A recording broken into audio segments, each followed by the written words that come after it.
How are you, Tedros? Yes, I'm good, Congresswoman. How are you? It's very, very great to see you here. Thank you. Thank you. Where are you? I am in Ethiopia.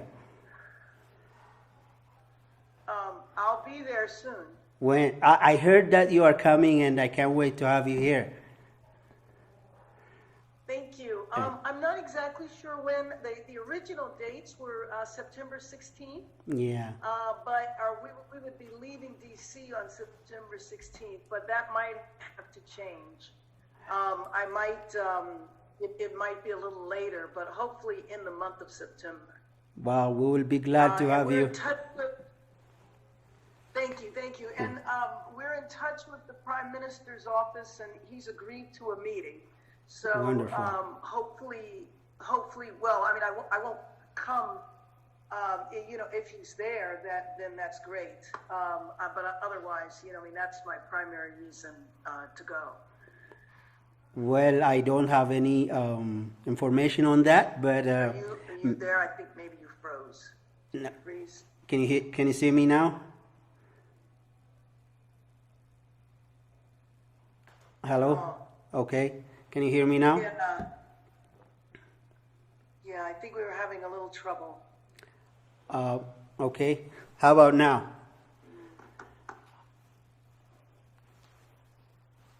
Okay, good. Okay.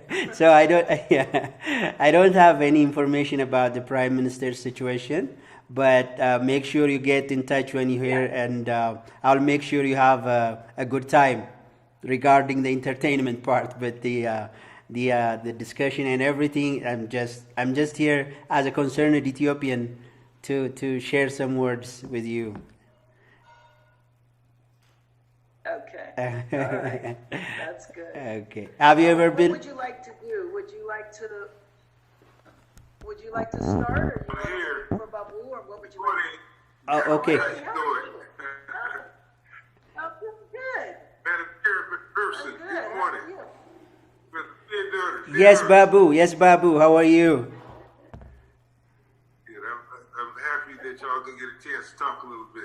Yeah, thank you very much. Thank you very much for making this happen, Babu. All right. And Asanto, of course. And Santos, too. I think I need to get a light. We're in the dark here. Yes. It doesn't look that bad. Oh yeah, that's better. Okay. Yeah. That looks good. Yeah, that looks good now. Madam Congresswoman, I would kindly ask you to bear with me. This is my first international meeting. So I have prepared some speech. So I would really like your attention. Okay, and let me prepare to take some notes. Okay. Okay, go ahead. Okay. I'm ready. Can you hear me now? Yes. Okay. As you may very well know, Africa is the richest in the whole wide world in its natural resources, and the poorest in this same world economically. So ironic, isn't it?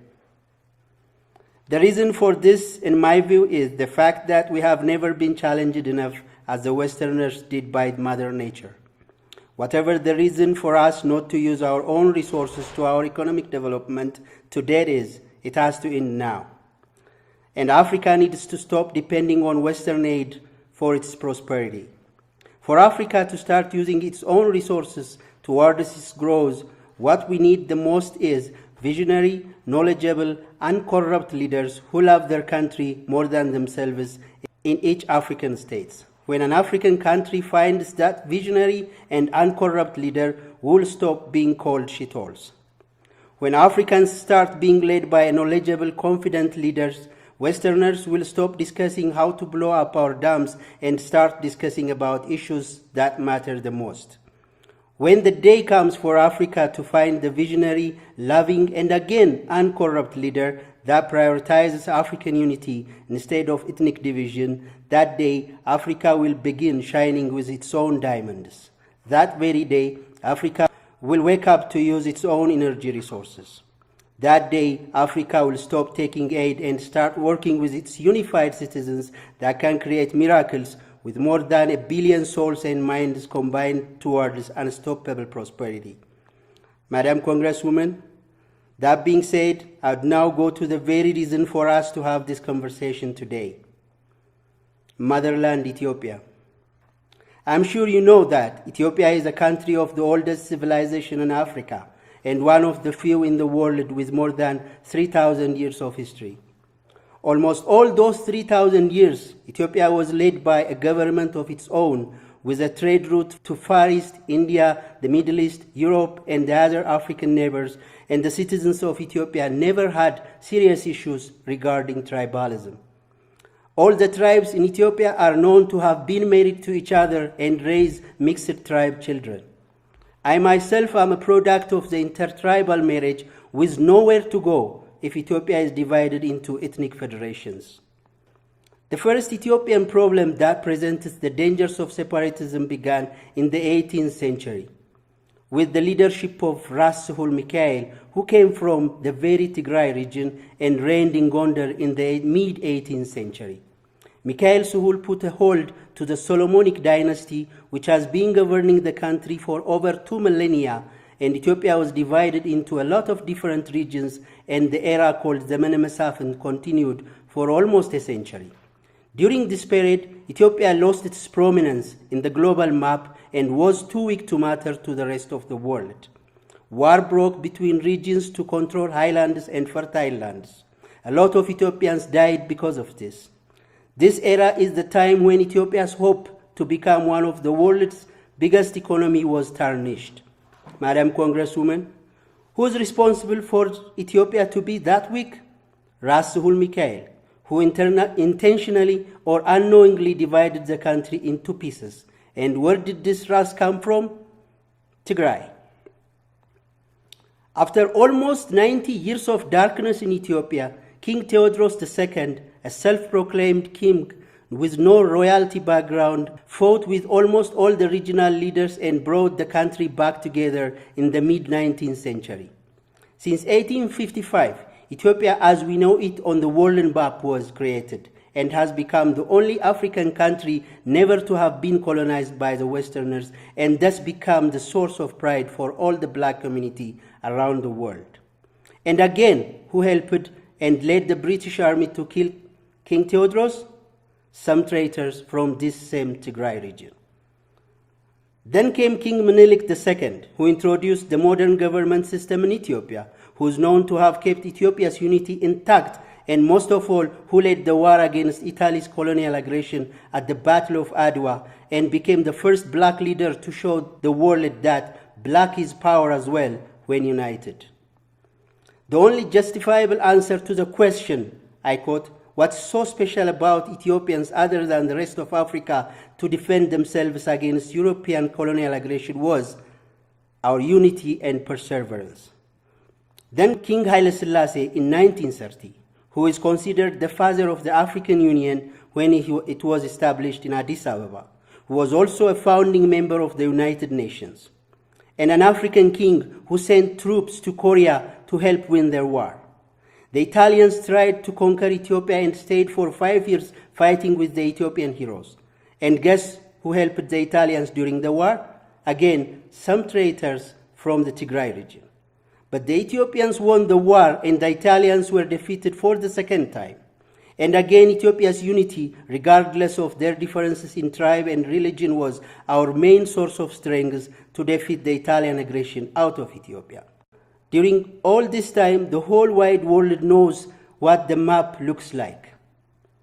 This map, Madam Congresswoman, the map is the Tigrayan region, the old map of Ethiopia. Before the Tigrayans came to power in Ethiopia, the map was bordered between the Amhara and the Afar region. Tigray had no access to the Sudanese border. It was bordered in between the two Ethiopian regions, Afar in the east and Amhara region in the west. There was no such thing as Western Tigray. This is the old map that the whole wide world knows before the Tigrayans came to power in 1991. Right after King Haile Selassie's demise, when Mengistu Haile Mariam took power in Addis Ababa, a group of 7 or 9 people went into the Tigrayan jungle and established TPLF, the Tigrayan People's Liberation Front, with a dream of forming the Greater Tigray as a country seceding from Ethiopia. With the Derg regime's dictatorial mistakes and ideological mishaps, the TPLF group through time was able to get ground in Tigray and won the hearts and minds of the Tigrayan people. Just because Mengistu Haile Mariam's worsening leadership was not accepted throughout the country, the TPLF was also able to convince the Amhara and Oromo elites to establish a coalition party called the EPRDF, which finally made the TPLF put their primary ambition of seceding from Ethiopia on hold and grab the power to lead the country as a whole. This is the time when Ethiopia's worst nightmare started taking place. Madam Congresswoman, till this critical moment in time, Ethiopia's map was still the same map that we received from King Menelik. And Ethiopians never had major tribal problems except some workable issues here and there, mostly coming from cattle shepherds and fertile land controversies. And Ethiopians never had major tribal problems. Rather, the main problem we had with Mengistu Haile Mariam's leadership was the communist ideology that took away everybody's land and private properties and made them government-owned. But let me show you one CNN video. Appeal to Ethiopian officials for aircraft to fly supplies where they are desperately needed. Just how bad the situation really is in Ethiopia is difficult to determine because it is difficult to get unbiased information out of the highly volatile war zone. But one reporter who recently left the region managed to sneak out some forbidden footage. Lindsay Taylor has this account of his stay in Ethiopia. No runway lights, airport navigation aids switched off, no one responding to radio messages. This was our first hint of what a country in revolution is like. One of Africa's busiest airports, all but deserted. The empty control tower adding to the eerie atmosphere. But we were not alone. Instead of ground staff, we found young rebel soldiers. Tigrayan troops now controlling the airport. A 24-hour curfew had been enforced after the brief but fierce battle against forces loyal to the ousted dictator Mengistu. Despite the battle scars, this seemed to be a remarkably peaceful revolution. In neighboring Somalia, thousands were massacred when the rebels seized control of Mogadishu. But here, despite the ease of entry, the Army of Liberation was not welcomed with open arms. Are most people happy to see the rebels here, most of these people here? በአሁን ጊዜ ተደስታችሁ ወይ ሰላም ነው ወይ እነዚህ የሞቱ የገቡት ብሎ እየጠየቀ አንዳንዳችሁ እንትን የደስታ ስሜት ካላችሁ መናገር ትችላላችሁ። No,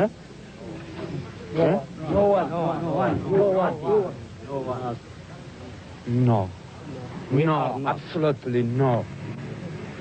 We are in prison. We are in prison. We have no democracy. We are under the gun.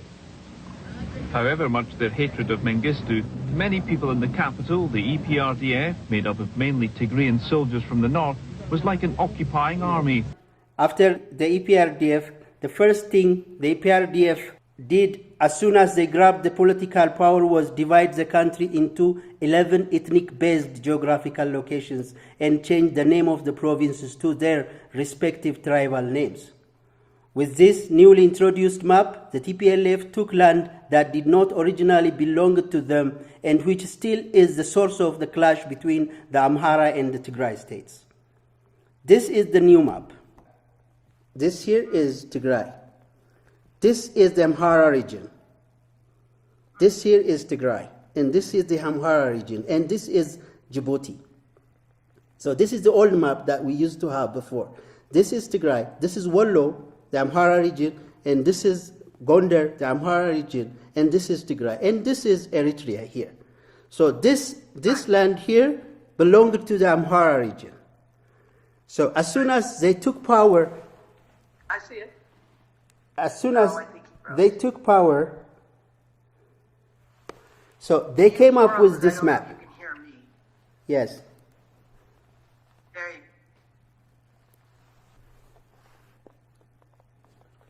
You're showing me the disputed area. Yeah, I'm trying to show you the disputed area here. This is an access to the Sudanese border. The Tigrayan region didn't have an access to the Sudanese border. This is a very fertile land which belonged to the Amhara region. But when they took power, because there was no resistance, because all the parties, everybody is poor and had no weapon, because the TPLF was the leaders of the rebel, they took, without any resistance, they took this land and had access to the Sudanese border. Now,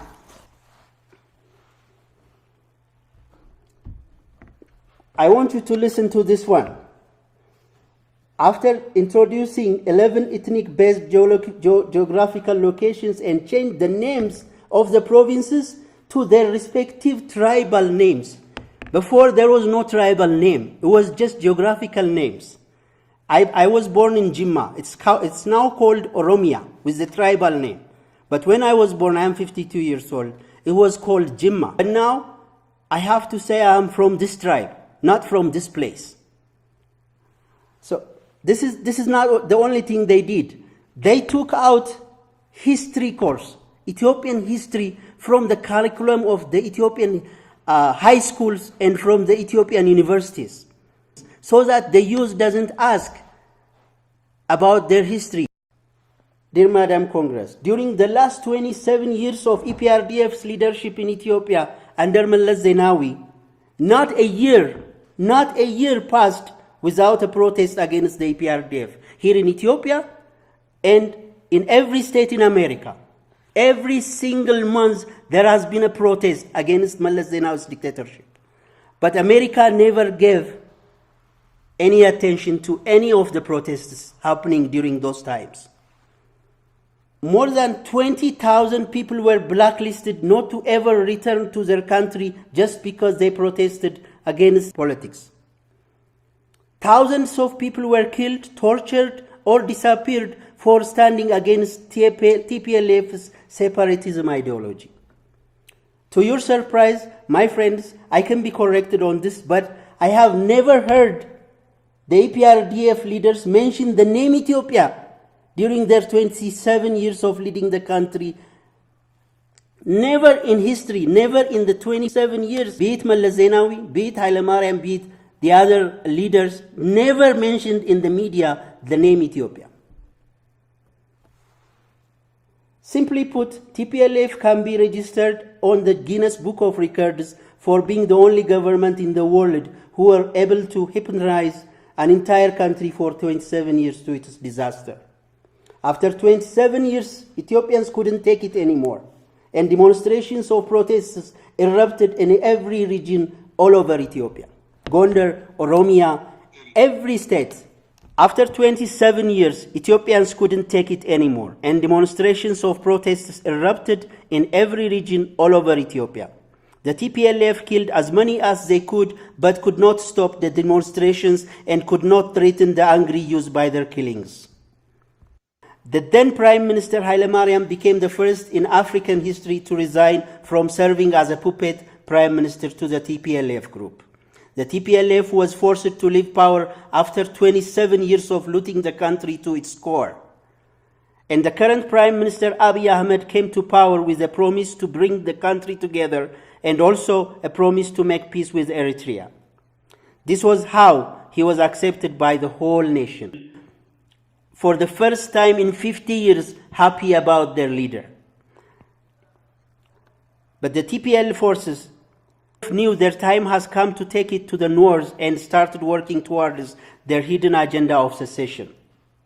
Unusually in Africa, the new Prime Minister allowed the TPLF members to take whatever they looted and live peacefully in Mekelle, the capital city of the Tigray region.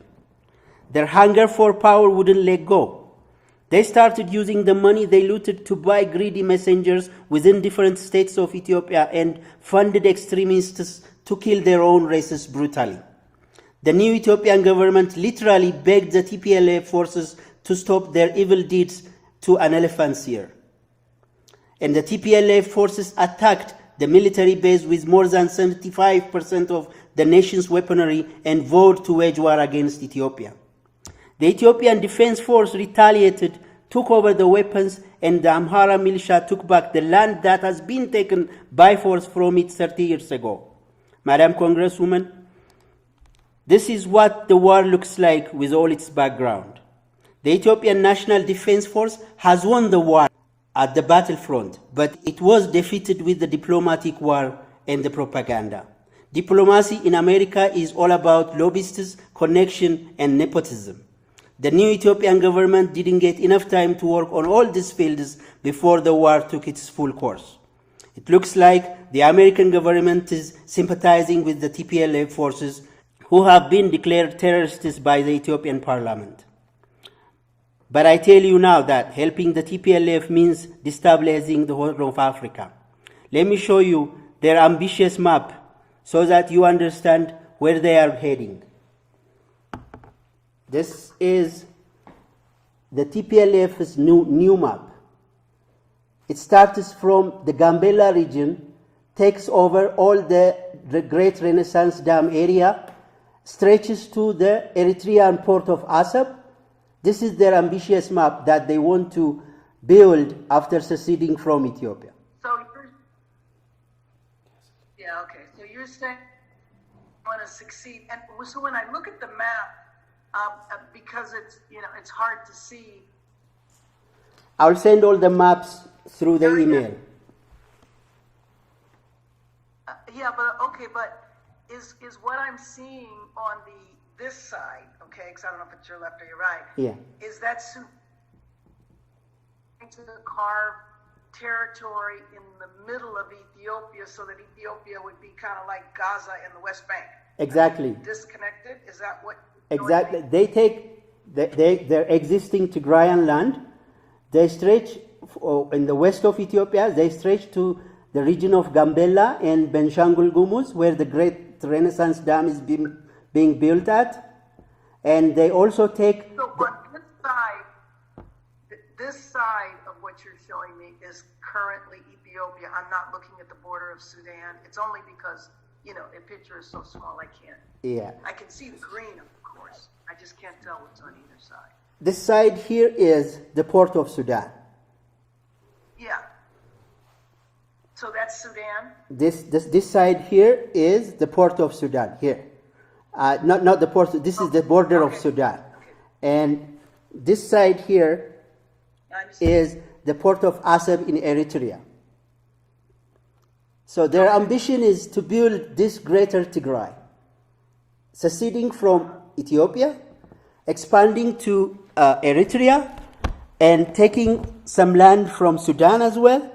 So if these guys succeed in seceding from Ethiopia, we are not going to have a stable Horn of Africa.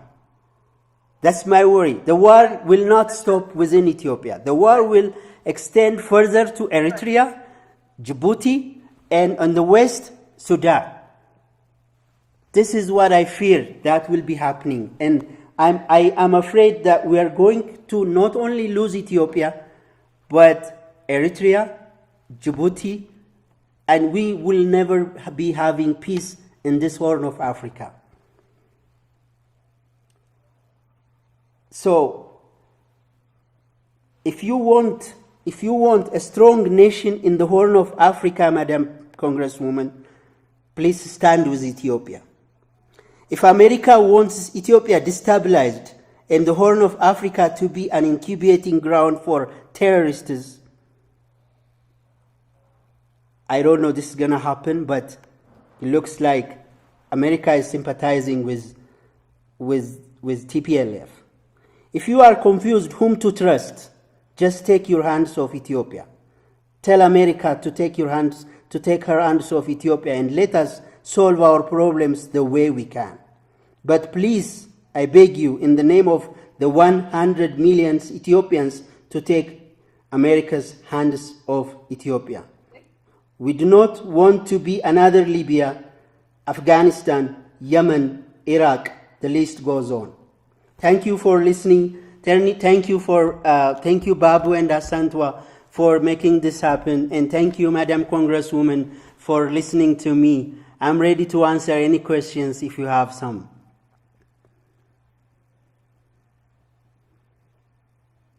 Thank you. And Jacqueline was just showing me, she got that map. It was just showing me so I can see it closer. Okay.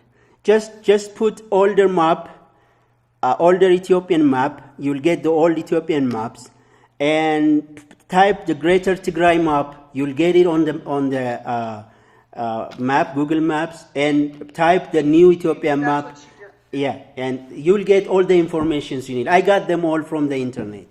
I'm here as a concerned citizen. I'm here as a concerned African. I'm not supporting any party here. I'm not pro-government, or I'm not against the Tigrayans. I have my best friends who are from the Tigray region. If I call 5 friends, 3 of them are from the Tigray region. So I have nothing against the Tigrayans. But here, I'm here as a concerned Ethiopian that wants a strong nation, that wants Ethiopia to prevail, that wants Ethiopia to continue.